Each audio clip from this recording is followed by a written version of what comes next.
então, continuando aqui, né, a nossa conversa, é a parte 7 aí, né, da minha... Estou contando a minha história como testemunha de Jeová. Então chegou no ponto lá que eles decidiram que eu seria removido, né, do privilégio de servo ministerial. E como eu tinha dito, eu falei para eles que eu ia escrever uma carta e enviar junto com a carta deles para Betel, né? E o que acontece? Eu peguei uma orientação com outro ancião mais experiente, ele me ajudou da outra congregação, né, antes de eu ter mudado para Jardim, Califórnia. Então peguei a orientação com ele de como escrever, ele me ajudou, escrevemos a carta. Aí eu liguei para o superintendente de circuito, o bailarina, né, o Pavão. Falei com ele, falei que eu ia escrever. Ele falou, não, Ricardo, você tem todo o direito, tem que escrever, tal, escreve. Tranquilo. Aí eu cheguei, fui no Salão do Reino com a carta e entreguei na mão do irmão Butinão, que era um irmão que sempre que tinha um problema, uma dificuldade, recorria ao Ricardo Cândido para ajuda, para minha família, né? E isso em todo sentido, no sentido de ajuda para ele se desincumbir das suas obrigações como ancião dentro da congregação. Eu era ajudante dele, ele era o secretário, eu fazia tudo com ele, compilava relatório, ele era o dirigente da escola do Ministério Teocrático, eu dirigia a escola do Ministério Teocrático no lugar dele. Tinha semana que às vezes ele não podia ir porque estava sempre doente. Eu dirigia a escola, fazia a parte que ele tinha que fazer, sabe? E cuidava, ajudava ele assim de todo o coração, né? E entreguei essa carta na mão dele, né? Você tem um prazo de 7 dias para escrever essa carta e enviar. Antes, mas bem antes de vencer esse prazo, eu entreguei essa carta na mão do Butinão. Tranquilo. Confiando, né, porque ele era uma pessoa, para mim, de estrita confiança. Eu confiava nele como se eu confiasse num irmão meu de sangue, nesse Butinão. Nele e no Francisco Lorota, o Chico Lorota.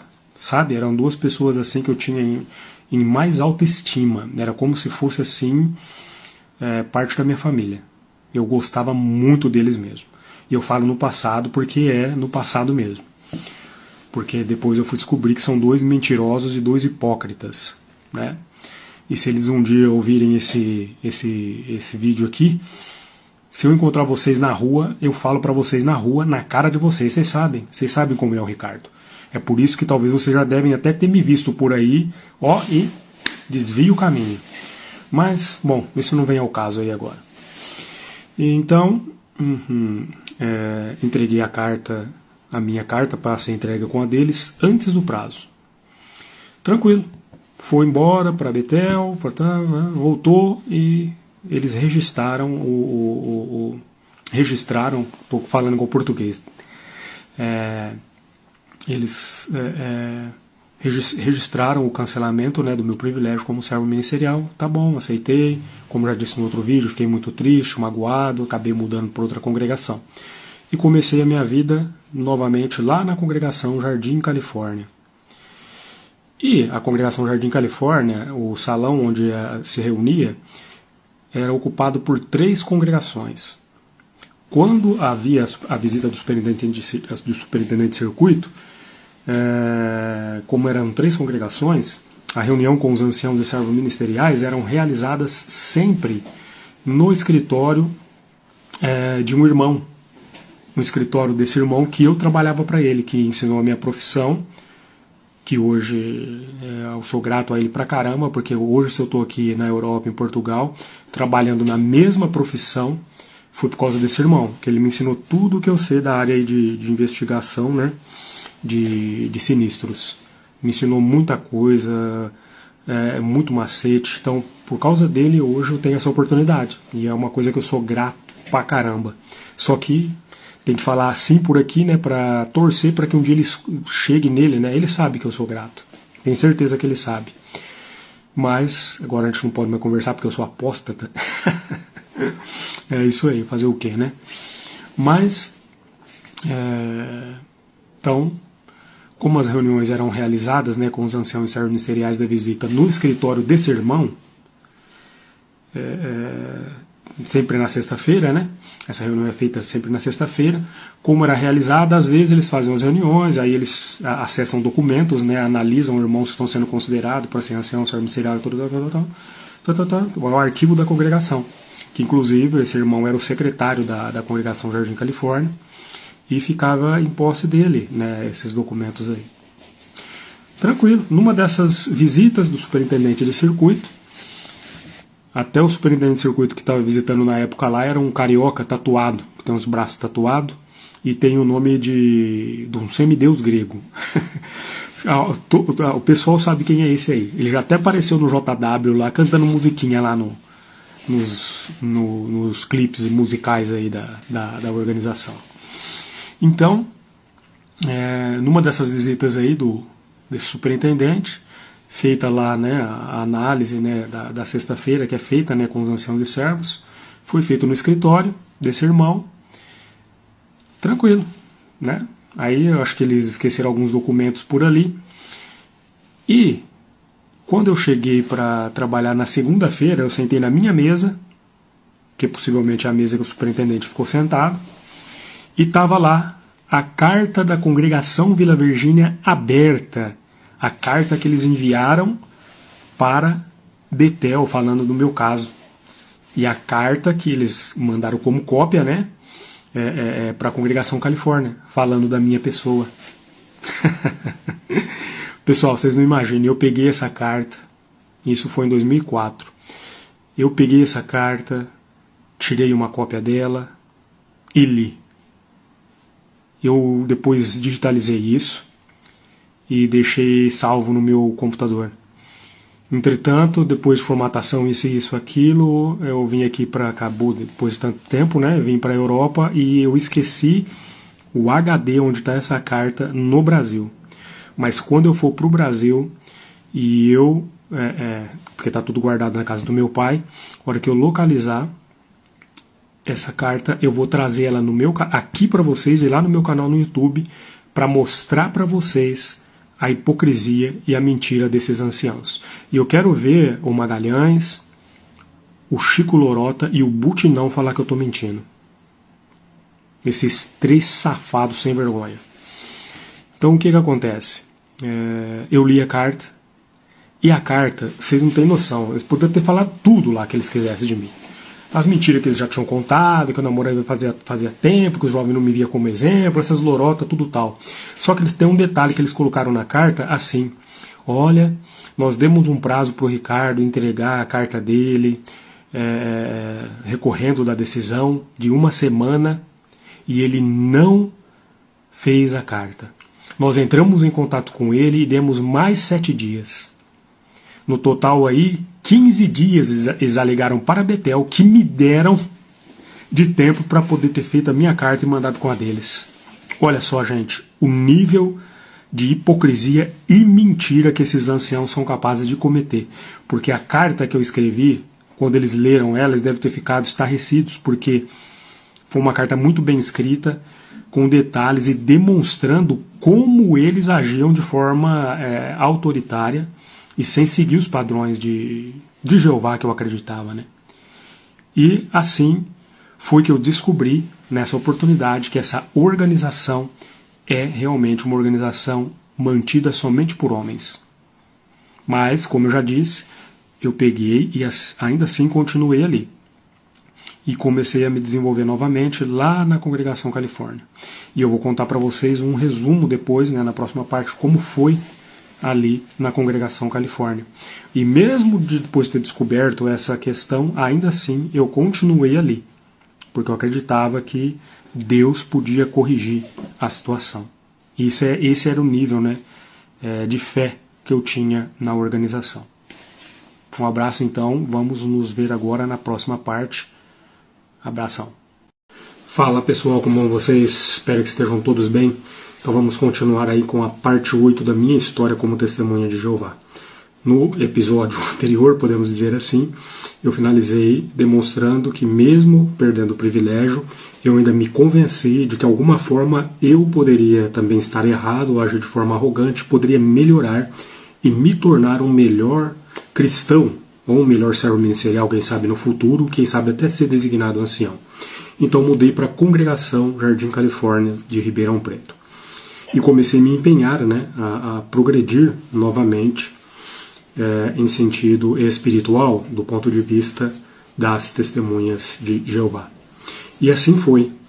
Como eu não tinha cometido nenhum pecado grave, nenhuma violação de princípios bíblicos, assim que eu cheguei na Congregação Califórnia, os irmãos sempre tentaram me recomendar para ser servo ministerial.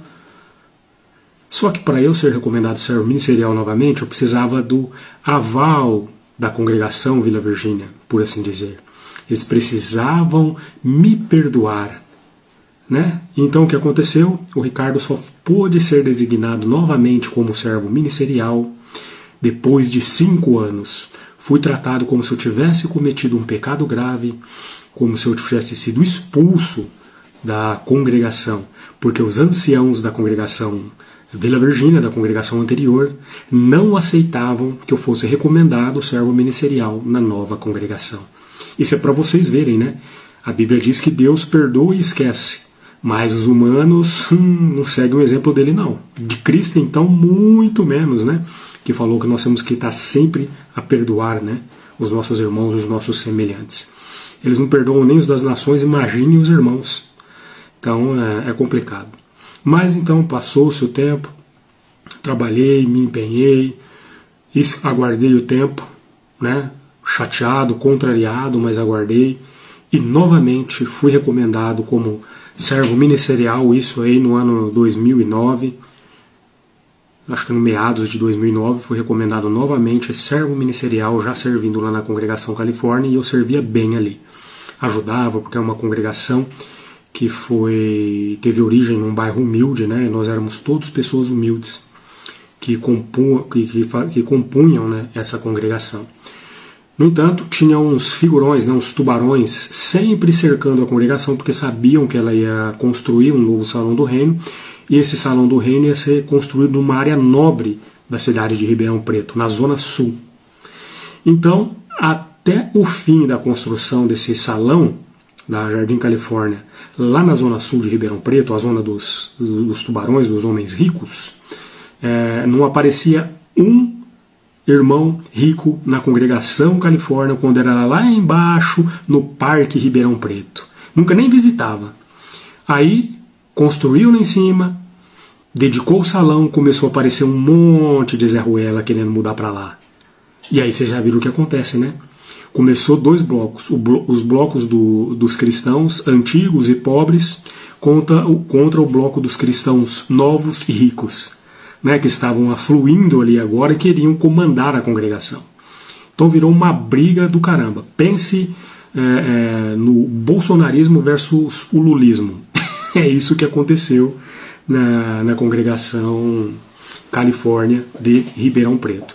E foi nesse ambiente que eu fui recomendado como ancião, 6 meses depois apenas de ter sido redesignado servo ministerial pela segunda vez. Então comecei a trabalhar, me empenhar como ancião ali, ajudar os irmãos. Depois de ser designado ancião, fui ainda o secretário da congregação, responsável por receber as cartas, cuidar do arquivo da congregação, das contas, de aprontar toda a documentação para entregar para as visitas do superintendente de circuito.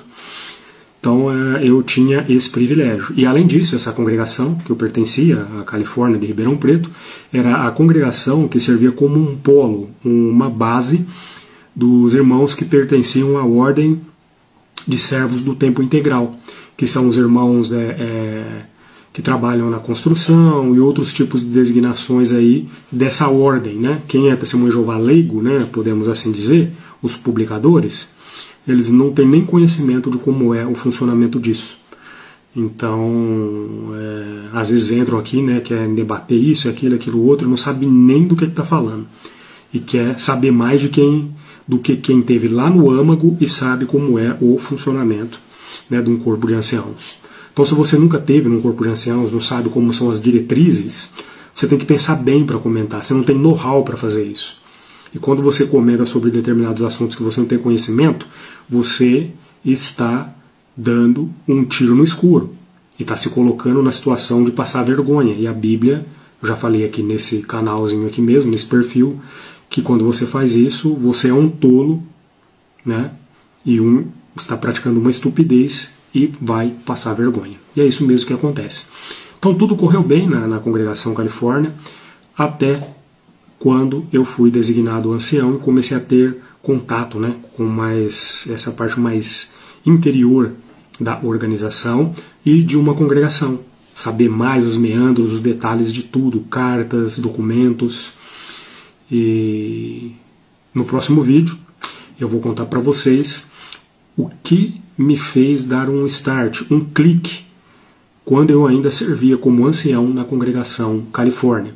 Foi algo que me fez Aí depois nós vamos detalhar, né, como foi os passos até o ponto em que eu cheguei e perdi o meu privilégio como ancião. Porque o Ricardo perdeu de novo o privilégio.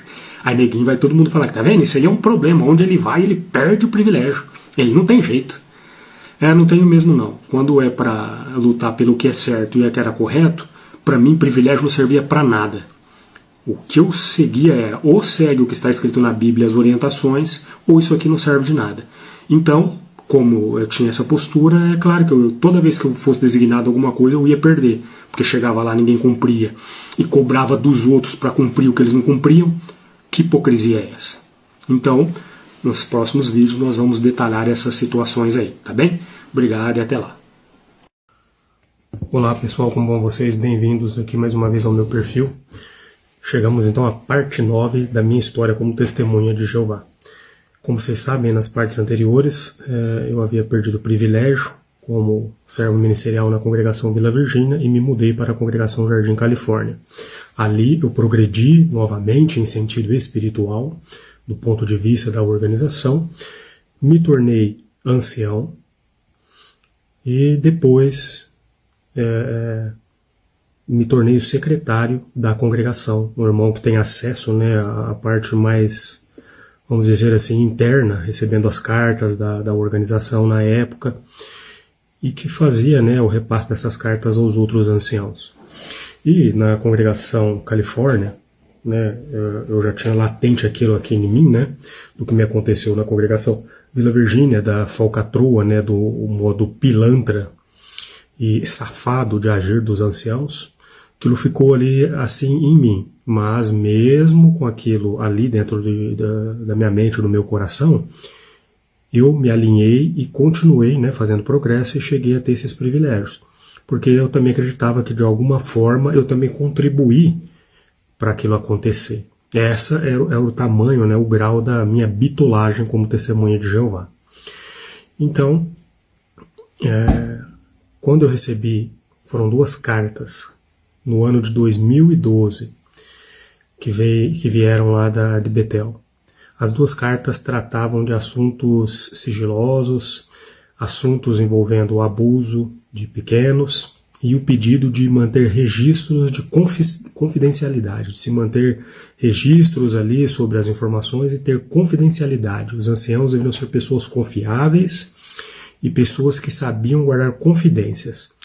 Mas o que me chamou a atenção foi, nessas cartas, sempre a orientação para nunca atender uma autoridade, sem ligar para Betel, sem pedir orientações deles, e se as autoridades ou qualquer pessoa insistir em obter informação da congregação, os anciãos deveriam apelar para o sigilo eclesiástico. A hora que eu vi isso aí, eu pensei, mas peraí, eu não estou na única organização verdadeira sobre toda a face da Terra? Desculpe. Então, por que eu tenho que temer de apresentar algum documento, alguma coisa, de apresentar a verdade? Se eu tenho a verdade, eu não tenho nada que temer. Que tipo de verdade que é essa aí que agora está apelando para o sigilo eclesiástico? Uma orientação, uma lei aí que foi criada pela Igreja Católica, para a Igreja Católica, e que se estendeu a todas as outras ramificações, mas nós não somos diferentes das outras religiões? Por que que na hora do vamos ver nós também temos que apelar para o sigilo eclesiástico e fazer como fazem lá os clérigos das outras organizações? Olha, isso aí me deixou assim transtornado. De observar isso, aí eu comecei a passar a analisar a organização com mais detalhe ainda, a verificar o modo de agir dos anciãos, como eles são hipócritas e mentirosos, e eu fiz parte de um corpo de ancião que era cheio de gente hipócrita, mentiroso. Posso falar que deles eles sabem que eles são, né, uma cambada de safado e sem vergonha nessa congregação Califórnia de Ribeirão Preto. Se alguém ficar ofendido dos que estão aí, eu estou aqui à disposição de vocês, tá bem? Mas é isso que vocês são. Principalmente o cara de bolacha, o camarão, que agora já não está mais lá na Califórnia, foi para outra, o duende, o anão de jardim. Então são todas pessoas aí que pagavam, né, de ser bons anciãos, bom para garotada, para todo mundo, né? Mas lá nos bastidores, aos mais picaretas e encobertadores de coisas erradas que eu já vi, mafiosos mesmo aí dentro da organização, que se diz organização de Deus, né? Bom, então alinhou tudo isso que eu comecei a ver aí, né? Conhecendo o funcionamento interno da organização, como secretário, o comportamento dos anciãos, a divisão que tinha naquela congregação Califórnia, eu comecei a fazer um levantamento, né, das coisas erradas que cada um de nós, como anciãos, praticávamos. E começou uma briga naquela congregação. É ancião contra ancião, a classe dos anciãos pobres contra a classe dos anciãos mais riquinhos, que eram os mais picaretas, como sempre, né? Nunca passaram nem em frente ao salão quando ele ficava situado lá no Parque Ribeirão Preto, um bairro pobre, né? Um bairro de periferia da cidade, eles nem passavam perto. Quando compramos o terreno lá no Jardim Califórnia, na região sul, na zona dos ricos, e o detalhe, só passaram perto do salão depois que também já estava construído. A gente construiu lá com o suor de todos os irmãos voluntários. Aí eles, depois que a congregação estava construída, o salão dedicado, começou a ir para lá, né? Os anciãozinhos picaretas aí, riquinhos, né, metidos à besta, queriam depois comandar, né, a congregação. Mas deu tanto rolo nessa congregação, mas tanto rolo, vocês não têm ideia, vocês não têm noção. E eu tenho tudo isso registrado, tenho tudo isso em carta, tenho cópia dos arquivos dessa congregação, porque eu era o secretário, cartas dos servos de tempo integral, né, o SAG, RDC, que ficavam na casinha lá do fundo. Eu tenho cartas que esses irmãos fazendo cada picaretagem. Eu sei de cada picaretagem que foi feita ali, que depois os anciãos registravam por carta, antes de eu ser o secretário, que eu vou te falar para vocês. Não dá para contar. Se eu parar para contar só isso, eu nunca mais termino de contar a minha história. Porque é muita malandragem, é muita picaretagem. É complicado. Essa congregação Jardim Califórnia de Ribeirão Preto, pense numa congregação cheia de gente da dianteira, viu? Estou falando dos irmãozinhos lá, os pés de rua, não, os que saem lá de casa em casa de verdade para pregar, não. Estou falando dos anciãos. Cada um é mais sujo do que pau do galinheiro, certo? E não estou me excluindo, não. Me incluo nisso, viu? Porque para servir como ancião numa congregação dessa aí, a gente chega como inocente e se continua é porque é um otário, igual os outros que estavam aí. Mas graças a Deus eu não continuei, porque eu comecei a bater de frente, comecei a mostrar as falhas, comecei a mostrar os erros, até que culminou numa divisão tão forte desse corpo de anciãos, não por causa de mim, mas por causa das duas classes, os ricos contra os pobres. E por fim foram acontecendo algumas coisas que na parte 10 eu vou contar para vocês, mas culminou que eu acabei perdendo o meu privilégio como ancião também na congregação Jardim Califórnia. Aí eu vou contar na parte 10 para vocês como é que se deu a perda do meu privilégio como ancião dentro dessa congregação. Vocês vão entender ali os detalhes disso.